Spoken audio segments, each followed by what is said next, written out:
ओम शांति। आज 12 सितंबर 2021 के मधुर अव्यक्ति महावाक्य सुनते हैं, जिसकी रिवाइज डेट 19 मार्च 88 है। आज विधाता वरदाता बाप दादा अपने मास्टर विधाता वरदाता बच्चों को देख रहे हैं। हर एक बच्चा विधाता भी बने हो तो वरदाता भी बने हो। साथ साथ बाप दादा देख रहे थे कि बच्चों का मर्तबा कितना महान है। इस संगम युग के ब्राह्मण जीवन का कितना महत्व है। विधाता वरदाता के साथ विधि विधाता भी आप ब्राह्मण हो। आपकी हर विधि सतयुग में कैसे परिवर्तित होती है वह पहले सुनाया है।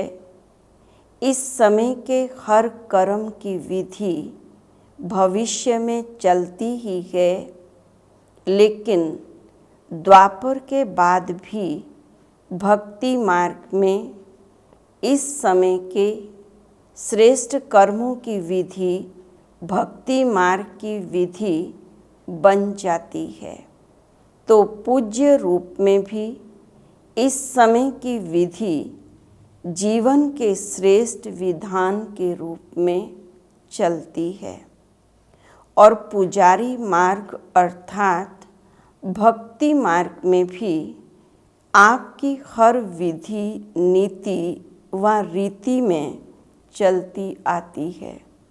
तो विधाता वरदाता और विधि विधाता भी हो। आपके मूल सिद्धांत सिद्धि प्राप्त होने के साधन बन जाते हैं। जैसे मूल सिद्धांत बाप एक है, धर्म आत्माएं महान आत्माएं अनेक हैं, लेकिन परम आत्मा एक है। इसी मूल सिद्धांत द्वारा आधा कल्प आप श्रेष्ठ आत्माओं को एक बाप के द्वारा प्राप्त हुआ वर्षा सिद्धि के रूप में प्राप्त होता है। प्रालब्ध मिलना अर्थात सिद्धि स्वरूप बनना, क्योंकि एक बाप है, बाकी महान आत्माएं व धर्म आत्माएं हैं। बाप नहीं हैं, भाई भाई हैं। वर्षा बाप से मिलता है, भाई से नहीं मिलता। तो इस मूल सिद्धांत द्वारा आधा कल्प आपको सिद्धि प्राप्त होती है। और भक्ति में भी गॉड इज वन, यही सिद्धांत सिद्धि प्राप्त करने का आधार बनता है। भक्ति का आदि आधार भी एक बाप के शिवलिंग रूप से आरंभ होता है, जिसको कहा जाता है अव्यभिचारी भक्ति। तो भक्ति मार्ग में भी इसी एक सिद्धांत द्वारा ही सिद्धि प्राप्त होती है कि बाप एक है। ऐसे जो भी आपके मूल सिद्धांत हैं, उस एक एक सिद्धांत द्वारा सिद्धि प्राप्त होती रहती है। जैसे इस जीवन का मूल सिद्धांत पवित्रता है। इस पवित्रता के सिद्धांत द्वारा आप आत्माओं को भविष्य में सिद्धि स्वरूप के रूप में लाइट का ताज सदा ही प्राप्त है, जिसका यादगार रूप डबल ताज दिखाते हैं। और भक्ति में भी जब भी यथार्थ और दिल से भक्ति करेंगे तो पवित्रता के सिद्धांत को मूल आधार समझेंगे और समझते हैं कि सिवाय पवित्रता के भक्ति की सिद्धि प्राप्त नहीं हो सकती है। चाहे अल्पकाल के लिए जितना समय भक्ति करते हैं उतना समय ही पवित्रता को अपनाएं, लेकिन पवित्रता ही सिद्धि का सिद्धांत है। इस सिद्धांत को अपनाते अवश्य हैं। इसी प्रकार हर एक ज्ञान का सिद्धांत व धारणा का मूल सिद्धांत बुद्धि से सोचो कि हर एक सिद्धांत सिद्धि का साधन कैसे बनता है। ये मनन करने का काम दे रहे हैं। जैसे दृष्टांत सुनाया इसी प्रकार से सोचना, तो आप विधि विधाता भी बनते हो, सिद्धिदाता भी बनते हो। इसलिए आज तक भी जिन भक्तों को जो जो सिद्धि चाहती हैं वो भिन्न भिन्न देवताओं द्वारा भिन्न भिन्न सिद्धि प्राप्त करने के लिए उन्हीं देवताओं की पूजा करते हैं। तो सिद्धिदाता बाप द्वारा आप भी सिद्धिदाता बनते हो, ऐसा अपने को समझते हो ना। जिसको स्वयं सर्व सिद्धियां प्राप्त हैं वही औरों को भी सिद्धि प्राप्त कराने के निमित्त बन सकते हैं। सिद्धि खराब चीज़ नहीं है, क्योंकि आपकी रिद्धि सिद्धि नहीं है। रिद्धि सिद्धि जो होती है वह अल्पकाल के लिए प्रभावशाली होती है, लेकिन आपकी यथार्थ विधि द्वारा सिद्धि है। ईश्वरीय विधि द्वारा जो सिद्धि प्राप्त होती है वह सिद्धि भी ईश्वरीय सिद्धि है। जैसे ईश्वर अविनाशी है, तो ईश्वरीय विधि और सिद्धि भी अविनाशी हैं। रिद्धि सिद्धि दिखाने वाले स्वयं भी अल्पज्ञ आत्मा हैं। उन्हों की सिद्धि भी अल्पकाल की है, लेकिन आपकी सिद्धि सिद्धांत की विधि द्वारा सिद्धि है।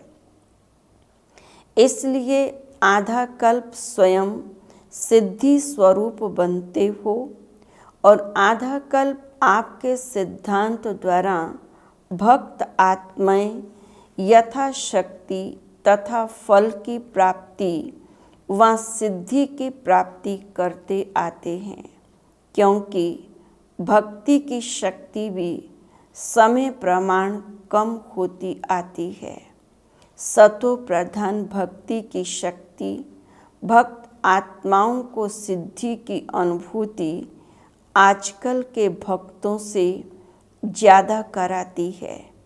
इस समय की भक्ति तमो प्रधान भक्ति होने के कारण न यथार्थ सिद्धांत रहा है न सिद्धि रही है। तो इतना नशा रहता है कि हम कौन हैं। सदा इस श्रेष्ठ स्वमान की स्थिति की सीट पर सेट रहते हो। कितनी ऊंची सीट है। जब इस स्थिति की सीट पर सेट रहते हो तो बार बार अपसेट नहीं होंगे। ये पोजीशन है ना, कितना बड़ा पोजीशन है।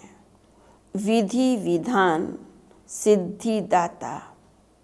तो जब इस पोजीशन में स्थित होंगे तो माया अपोजिशन नहीं करेंगे, सदा ही सेफ रहेंगे। अपसेट होने का कारण ही ये है कि अपनी श्रेष्ठ स्थिति की सीट से साधारण स्थिति में आ जाते हो। याद में रहना व सेवा करना एक साधारण दिनचर्या बन जाती है। लेकिन याद में भी बैठते हो तो अपने कोई ना कोई श्रेष्ठ स्वमान की सीट पर बैठो।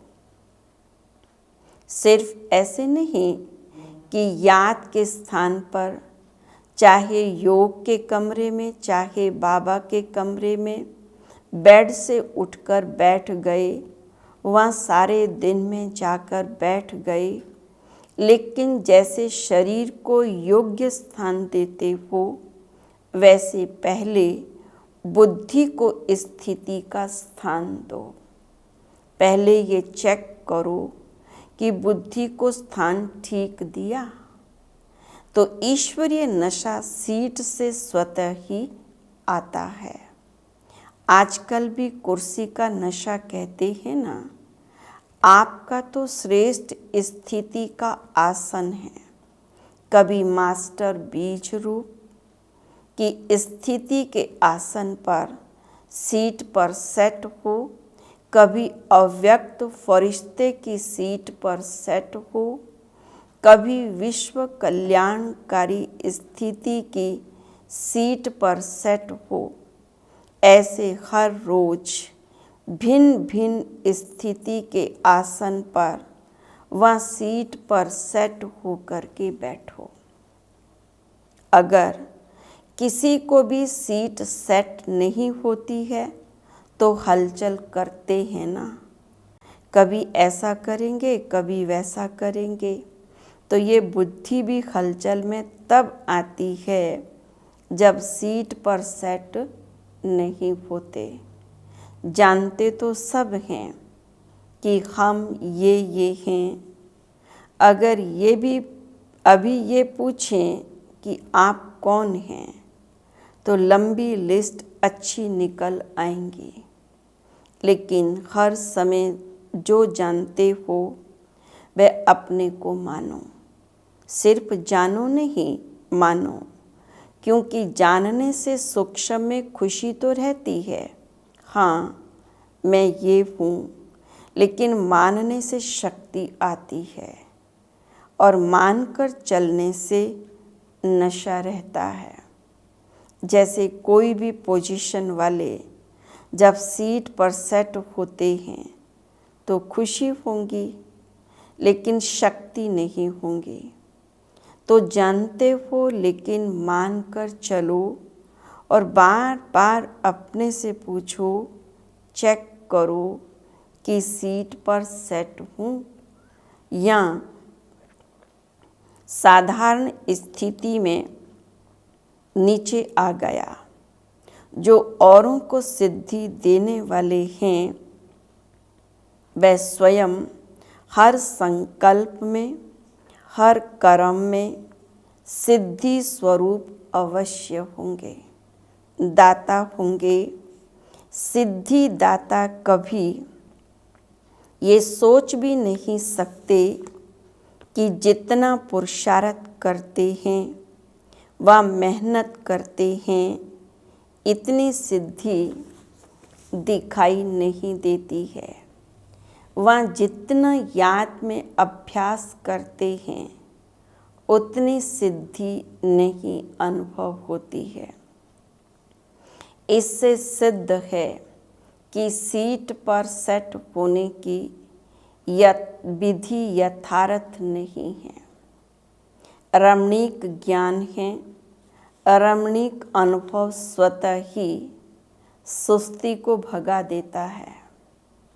ये तो कई कहते हैं ना, वैसे नींद नहीं आएंगी, लेकिन योग में नींद अवश्य आएंगी। ये क्यों होता है?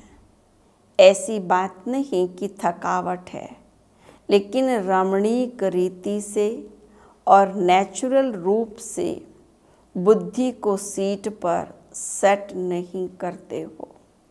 तो सिर्फ एक रूप से नहीं, लेकिन वैरायटी रूप से सेट करो।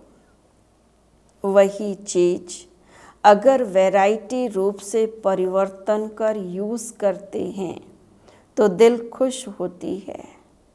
चाहे बढ़िया चीज़ हो, लेकिन अगर एक ही चीज़ बार बार खाते रहो, देखते रहो तो क्या होगा?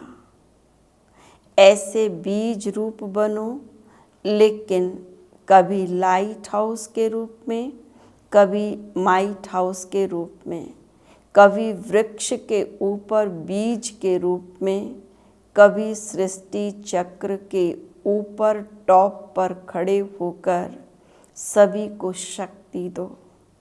जो भिन्न भिन्न टाइटल मिलते हैं वह रोज भिन्न भिन्न टाइटल अनुभव करो।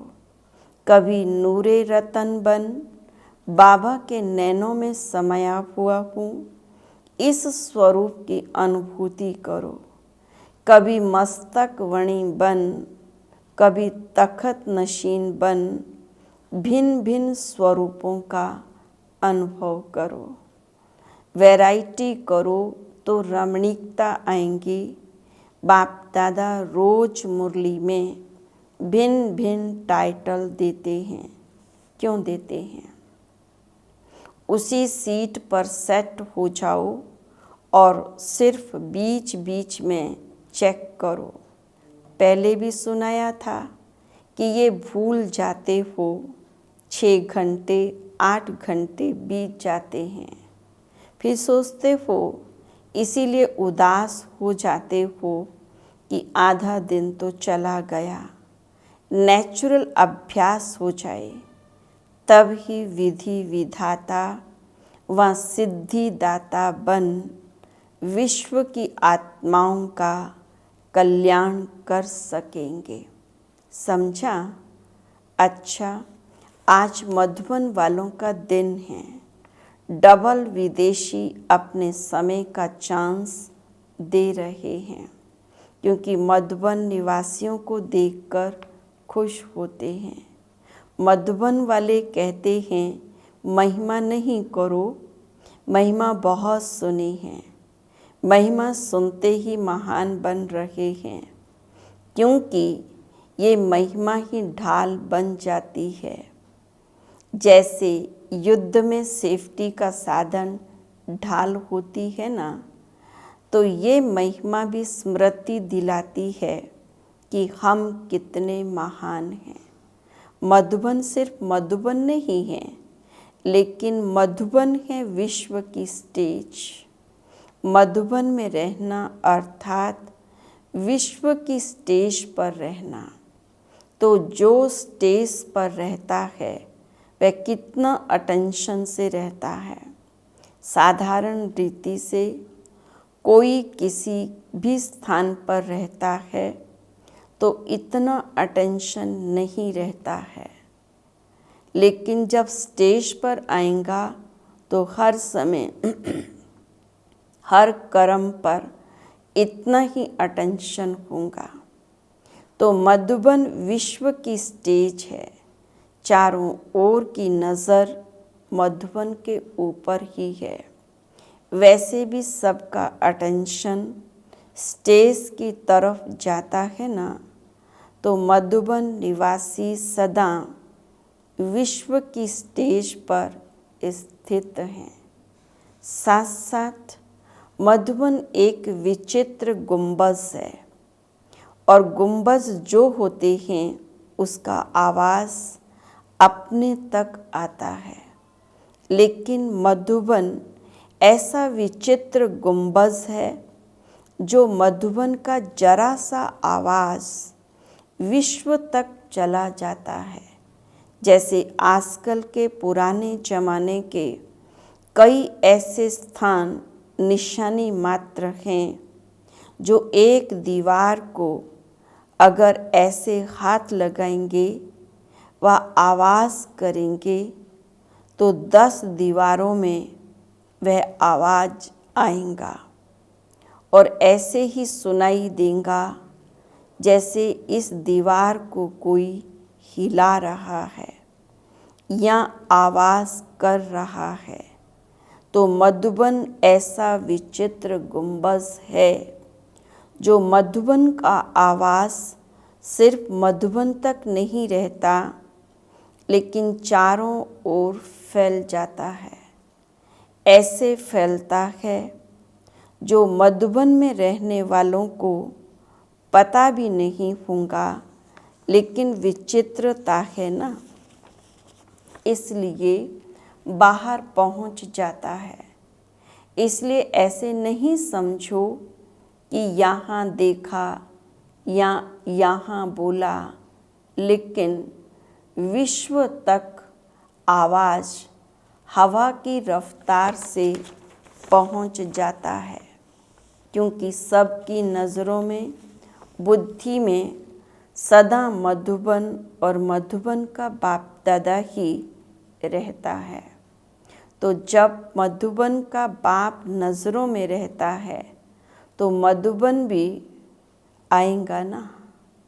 मधुबन का बाबा है तो मधुबन तो आएगा ना। और मधुबन में सिर्फ बाबा तो नहीं हैं, बच्चे भी हैं। तो मधुबन वासी स्वतः ही सबकी नज़रों में आ जाते हैं। कोई भी ब्राह्मण से पूछो, चाहे कितना भी दूर रहता हो, लेकिन क्या याद रहता है? मधुबन और मधुबन का बाबा। तो इतना महत्व है मधुबन निवासियों का, समझा?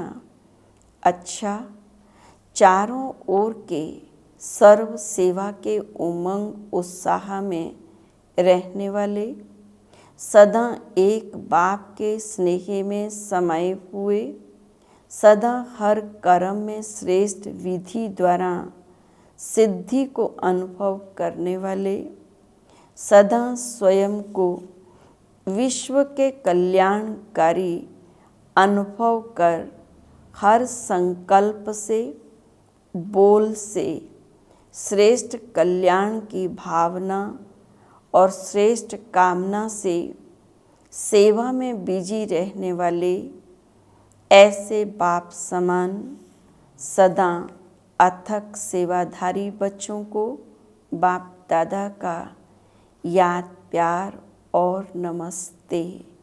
रूहानी बच्चों की रूहानी बाप को नमस्ते। पर्सनल मुलाकात।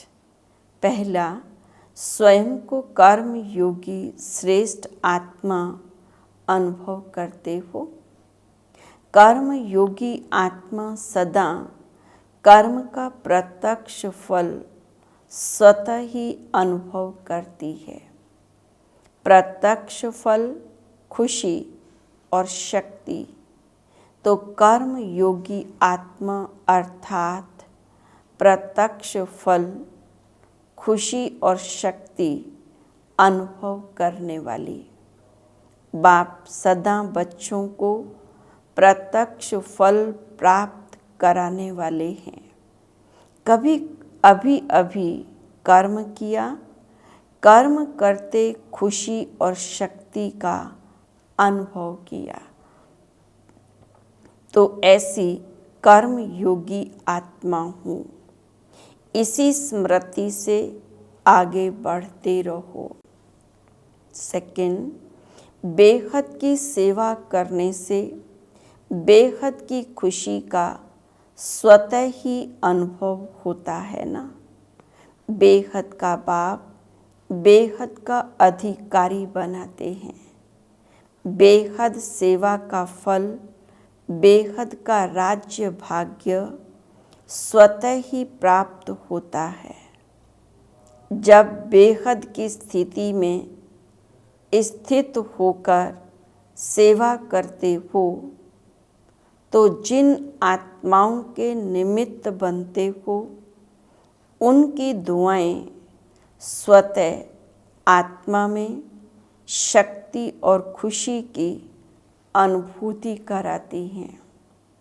एक स्थान पर बैठे भी बेहद सेवा का फल मिल रहा है। इस बेहद के नशे से बेहद का खाता जमा करते आगे बढ़ते चलो। आज का वरदान।